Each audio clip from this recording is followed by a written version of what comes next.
अस्सलाम वालेकुम। तो आज हम डिस्कस करेंगे कुछ tips and tricks pre medical वाले स्टूडेंट्स के लिए जो ITU का BS CS का टेस्ट देना चाह रहे हैं। और हम फर्स्ट ईयर की मैथमेटिक्स की बुक को डिस्कस करेंगे कि कौन सी चीज़ें फ़र्स्ट ईयर की मैथमेटिक्स में से इम्पॉर्टेंट हैं, वो आप लोगों को पढ़नी चाहिए और आप लोगों को वो प्रिपेयर करनी चाहिए। तो फर्स्ट ईयर की बुक में से फर्स्ट चैप्टर जो कि नंबर सिस्टम्स है, उसमें से आप लोगों को कॉम्प्लेक्स नंबर्स बेसिक जो है उसका वो पता होने चाहिए। ठीक है, उसमें से conjugate of complex number, conjugate क्या होता है, कॉन्जुगेट लेते कैसे हैं। ठीक है, उसके अलावा मॉडुलस क्या होता है और मॉडुलस कैसे फाइंड करते हैं कॉम्प्लेक्स नंबर का। उसके अलावा मल्टीप्लिकेटिव इन्वर्स, ये इम्पॉर्टेंट चीज़ें मैं आप लोगों को बता रही हूँ। ठीक है, ये चीज़ें आपको लाजमी पता होनी चाहिए फर्स्ट चैप्टर में से। उसके अलावा जो हाईलाइट हुई हुई हैं चीज़ें सारी चैप्टर में से, वो सारी आप लोगों को पता होनी चाहिए। जितनी भी हाईलाइट, जैसे कॉम्प्लेक्स नंबर हाईलाइट हुआ है, real part, imaginary part of complex number, ये हाईलाइट हुई हुई हैं। ठीक है, ये आप लोगों को लाजमी इन चीज़ों को पढ़ना है, जितनी भी इस तरह की चीज़ें हैं चैप्टर में से। तो ये तो हो गया फर्स्ट चैप्टर। उसके अलावा सेकेंड चैप्टर पर अगर आएँ तो सेकेंड चैप्टर जो है टाइप्स ऑफ नंबर्स चैप्टर का नेम है। इसमें सबसे पहले सेट्स की टाइप्स, जैसे कि नेचुरल नंबर्स, होल नंबर्स, ये सब क्या होते हैं, ये आप लोगों को पता होने चाहिए, इन्हें पढ़ें। उसके अलावा सेट्स की टाइप्स, ये वाली टाइप्स जैसे singleton set, empty set, null set, ये सब, इक्वल सेट्स, ये सब आप लोगों को पढ़ना है। ठीक है, उसके अलावा इस चैप्टर में भी जितनी भी हाईलाइट हुई हुई हैं चीज़ें इम्पॉर्टेंट जो होती हैं, हाईलाइट वो थ्योरी में हुई होती हैं। ठीक है, वो आप लोगों को लाजमी पढ़नी है थ्योरी में से। इसके अलावा सेकंड चैप्टर में कुछ सिंबल्स जैसे कि एंड, और, नॉट, नेगेशन, ये तमाम चीज़ें भी आप लोगों को लाजमी करनी है। ये बहुत इंपॉर्टेंट है, क्योंकि जब मैंने टेस्ट दिया था तो इसमें से भी जो है वो क्वेश्चन आया था। जैसे कि एक नंबर दिया हुआ था उन्होंने और पूछा हुआ था कि इसके नेगेशन बताएं, तो ये इसका आपने लाजमी करना है। ठीक है, उसके अलावा अगर हम थर्ड चैप्टर पर आएँ, थर्ड चैप्टर जो है मैट्रिसेस एंड डिटर्मिनेंट्स, इसमें से टाइप्स ऑफ मैट्रिसेस, ये लाजमी आपको पता होनी चाहिए कौन सी टाइप। ठीक है, ये आपको पढ़नी है। उसके अलावा बहुत इम्पॉर्टेंट टॉपिक है डिटर्मिनेंट्स, ये लाजमी करना है और ये सारा आपने करना है फुल अच्छे तरीके से। डिटर्मिनेंट कैसे फाइंड करते हैं 3x3 मैट्रिक्स का। ठीक है, और ये सारी चीज़ें इसकी ना, डिटर्मिनेंट को फुल अच्छे तरीके से आपने कवर करना है। इसकी प्रॉपर्टीज़ डिटर्मिनेंट्स की, ये सारी चीज़ें आपने अच्छे तरीके से कवर करनी है। और इसके अलावा एडजॉइंट कैसे लेते हैं। ठीक है, एडजॉइंट ऑफ अ मैट्रिक्स, इस चीज़ को पढ़ना है आपने, ये भी इम्पॉर्टेंट है। और मैट्रिसेस वाला चैप्टर काफ़ी इम्पॉर्टेंट है प्री इंजीनियरिंग वालों के लिए भी और प्री मेडिकल वालों के लिए भी। इसमें से क्वेश्चन आया था लास्ट टाइम। उसके बाद आता है चैप्टर 4 जो कि है क्वाड्रेटिक इक्वेशंस पर। ठीक है, उसमें से आपने क्वाड्रेटिक फार्मूला देखना है। ठीक है, और क्वाड्रेटिक इक्वेशन को सॉल्व कैसे करते हैं ये लाजमी देखना है आपने। ठीक है, उसके अलावा क्यूब रूट्स ऑफ यूनिटी, ठीक है, ये क्यूब रूट्स ऑफ यूनिटी, उसकी properties, fourth root of unity और उसकी प्रॉपर्टीज़, ये बहुत अहम है। इसमें से भी एक MCQ आया था। ठीक है, ये भी आपने अच्छे तरीके से पढ़ना है इसे। ठीक है,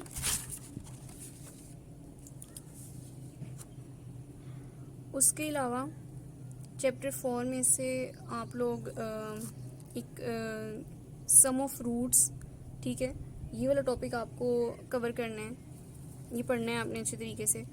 प्रोडक्ट ऑफ रूट्स कैसे लेते हैं ये भी पढ़ना है आपने। और जब रूट्स नहीं हो किसी इक्वेशन की, तो उस इक्वेशन को रूट्स की मदद से इक्वेशन कैसे बनानी है। ठीक है, ये भी आपने देखना है और इस टॉपिक को भी आपने कवर करना है।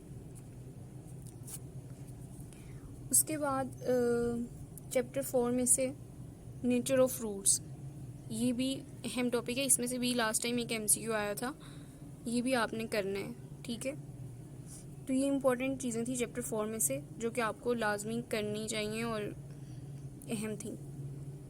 उसके बाद चैप्टर 5 पे आते हैं जो कि पार्शियल फ्रैक्शंस पर है। पार्शियल फ्रैक्शंस जो हैं ये हमने 9th या 10th में भी पढ़ी थी, ठीक है।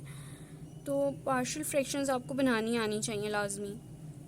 जैसे कि पार्शियल फ्रैक्शंस कैसे कोई भी अगर आ जाए तो जैसे कि अगर आता है ऐसे x² + 1/(x² + 2) × x + 9, तो वो कह सकते हैं कि इस तरह की इसकी फॉर्म लिखो जैसे कि ये, ठीक है।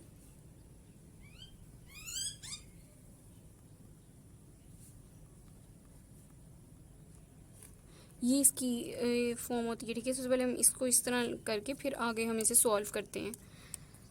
तो ये वाली फॉर्म आपको बनानी आनी चाहिए, ठीक है। किसी भी टाइप की अगर पार्शियल फ्रैक्शंस हमें वो दे दे, ठीक है। उसके अलावा और आपको ये भी पता होनी चाहिए कि अगर इम्प्रॉपर है तो इसको प्रॉपर में कैसे करना है और फिर उसके बाद हम पार्शियल फ्रैक्शंस करते हैं, ठीक है। उसके बाद चैप्टर 6 आता है जो कि सीक्वेंस एंड सीरीज़ पे है। इसमें से आपको 3 इम्पॉर्टेंट टॉपिक्स हैं जो कि करने हैं, अरिथमेटिक मीन, ज्योमेट्रिक मीन और हार्मोनिक मीन। इन दोनों के फॉर्मूलाज और ये कैसे निकालते हैं ये आपको पता होना चाहिए, ठीक है। उसके बाद चैप्टर 7 पे आए जो कि परम्यूटेशन, कॉम्बिनेशन एंड प्रोबेबिलिटी है। इसमें से फैक्टोरियल को आपको पता होना चाहिए क्या होता है और फैक्टोरियल कैसे निकालते हैं एक नंबर का, ठीक है। उसके अलावा परम्यूटेशन का फॉर्मूला और उसको कैसे फाइंड करते हैं, कॉम्बिनेशन का फॉर्मूला उसको कैसे फाइंड करते हैं और प्रोबेबिलिटी का भी फॉर्मूला और कैसे फाइंड करते हैं प्रोबेबिलिटी, ये आपको आना चाहिए। ये बहुत इंपॉर्टेंट चैप्टर है, चैप्टर 7, ठीक है। उसके अलावा चैप्टर 8 में अगर आएँ, इतना ही कोई ख़ास इसमें है नहीं चीज़ें, लेकिन इसमें से कोई एक आध फार्मूला है वो देख लें, ठीक है। इतना वैसे इसकी है नहीं इम्पोर्टेंस और इसका कोई MCQ ऐसा आया भी नहीं था। उसके बाद चैप्टर 9 पे आएंगे, बहुत इंपॉर्टेंट है क्योंकि यहाँ से ट्रिग्नोमेट्रिक पोर्शन शुरू होता है, ठीक है। और ये फंडामेंटल्स ऑफ ट्रिग्नोमेट्री, इस चैप्टर में से जितने भी हाईलाइटेड फार्मूलाज हैं वो सारे आपने देखने हैं उन्हें, ठीक है। उसके अलावा रेडियंस से डिग्रीज़ में कैसे जाते हैं, डिग्रीज से रेडियन में कैसे आते हैं, ये भी आपको सीखना है, ठीक है। और इसके अलावा को टर्मिनल एंगल्स क्या होते हैं, एंगल इन स्टैंडर्ड पोजीशन क्या होता है, ठीक है, ये आपने देखना है। और इसके अलावा एक बहुत अहम चीज़ देखनी है आप लोगों को जो कि तमाम ट्रिग्नोमेट्रिक रेशोज़ की आप लोगों को 30, 60, 90, 180, 45, 0, 270 और 360 पे वैल्यूज़ पता होनी चाहिए तमाम ट्रिग्नोमेट्रिक रेशोज़ की।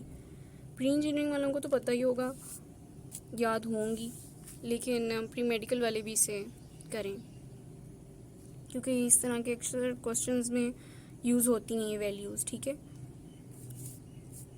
उसके बाद चैप्टर 10 आता है जो कि ट्रिग्नोमेट्रिक आइडेंटिटीज़ पर है। इसमें जितने भी हाईलाइटेड फार्मूलाज हैं उन्हें आपने देखना है, ठीक है। और इसके अलावा ये देखना है कि कब ट्रिग्नोमेट्रिक रेशोज़ जो है को रेशोज़ में चेंज होती हैं, ये बहुत इंपॉर्टेंट टॉपिक है, ये लाजमी आपने करना है, ठीक है।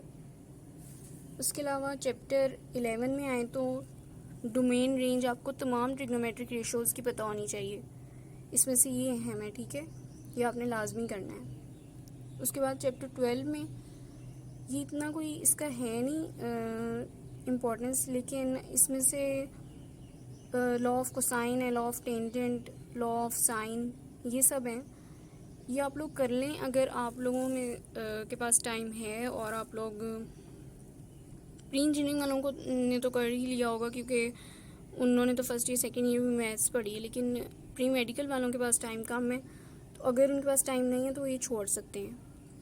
मतलब जब मैंने टेस्ट दिया था तो इसमें से कोई ख़ास क्वेश्चन कुछ आया नहीं था इसमें से, ठीक है। लेकिन अगर आप लोगों के पास टाइम है और आप लोग करना चाहते हैं तो ज़रूर कर लें, इसमें जो इम्पोर्टेंट हाईलाइटेड फार्मूलाज हैं, ठीक है।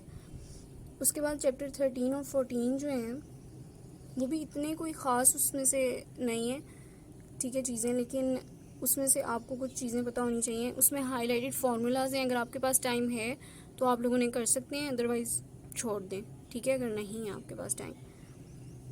लेकिन उसके अलावा उनमें एक चीज़ जो है वो आपको लाजमी आनी चाहिए, जैसे कि इस तरह का लास्ट टाइम भी एक क्वेश्चन आया था, कोज, ठीक है, इनवर्स अंडर रूट 3/2, ये बताएं कि क्या ये किसके इक्वल है। तो सपोज कर लेंगे हम थीटा, ठीक है, कोई वैल्यू इसके इक्वल है, इधर ये इन्वर्स है तो इधर जाके ये पॉजिटिव हो जाएगा, कोस थीटा हो जाएगा अंडर रूट 3/2, ठीक है। तो अब देखें थीटा की ऐसी कौन सी वैल्यू है जिसपे अंडर रूट 3/2 आता है कोस, ठीक है। तो हमें पता है ये 30 डिग्रीज पे आता है, ठीक है। तो अगर आपको वैल्यू याद होगी तो ही आप ये सॉल्व कर सकते हैं। तो ये आपको ये वाला क्वेश्चंस आने चाहिए। इसके अलावा ये सारा जो था वो इम्पॉर्टेंट टॉपिक्स मैंने आपको बता दिए पूरी बुक में से ही। आप लोग अगर कर लें तो इंशाल्लाह आपका फर्स्ट ईयर का मैथ कवर हो जाएगा।